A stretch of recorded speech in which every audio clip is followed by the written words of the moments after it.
জয় নিতাই, জয় গৌর। আজকে যে চরিত্রের কথা আমরা বর্ণন করব তার নাম হচ্ছে বিশাখা দেবী।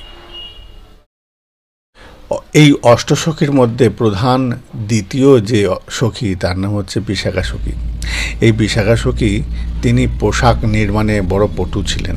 বিশাখা দেবী শ্রী রাধারানীর পোশাক নির্মাণ করায় খুব ভালো পারদর্শী ছিলেন। শ্রীমতী রাধারানী কী পোশাক পরবেন, কোন পোশাক পরবেন, কী রকম পরলে পরে তাকে সুন্দর মানাবে, দেখতে সুন্দর লাগবে, এই যে পোশাকের চয়নটা এটা করতেন শ্রী বিশাখা দেবী। কোন কোন পোশাক পরলে পরে আমার শ্রী গোবিন্দ খুশি হবেন সেটাও ভালো করে জানেন এই বিশাখা দেবী।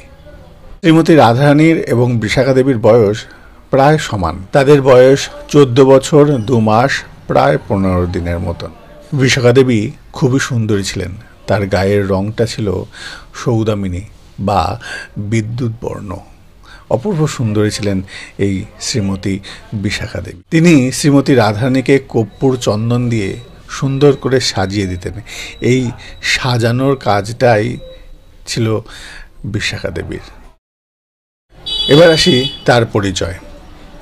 বিশাখা দেবীর বাবার নাম পবন এবং মায়ের নাম দক্ষিণা এবং তার স্বামীর নাম হচ্ছে বাহিক। তার জন্ম হয় ভাদ্র মাসের শুক্লাষ্টমীতে এবং তার গ্রামের নাম হচ্ছে কামাই গ্রাম। বিশাখা দেবীর স্বভাব অধিক মধ্যা এবং বস্ত্র হচ্ছে তারাবলী।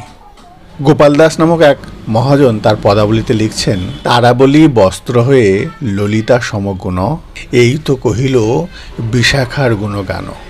অর্থাৎ ওই মহাজন বলছেন বিশাখা দেবীর গুণটা অনেকটা ললিতা সখীর মতন। বিশাখা দেবীর জুথে আছেন মাধবী, মালতী, চন্দ্রলেখা, কুঞ্জরী, হরিণী, চপলা, সুরভি ও শুভমননা। নবদ্বীপ লীলায় তার নাম রামানন্দ রায়। এবার আসি এই বিশাখা দেবীর গুণাবলী সম্বন্ধে। বিশাখা দেবী হলেন রাধা কৃষ্ণের অন্তরঙ্গ সখী। এই বিশাখা দেবীর মুখ্য কাজ হলো রাধা কৃষ্ণের সংবাদ আদান প্রদান করা এবং সকল গোপীদের মধ্যে শ্রেষ্ঠ দূত বাহক হিসাবে তিনি কাজ করেন।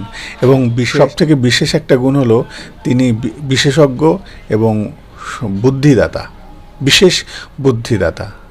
এই বিশাখা দেবী সকল গোপী দূতদের মধ্যে সবথেকে শ্রেষ্ঠ ও বুদ্ধিমতী বিশেষজ্ঞ।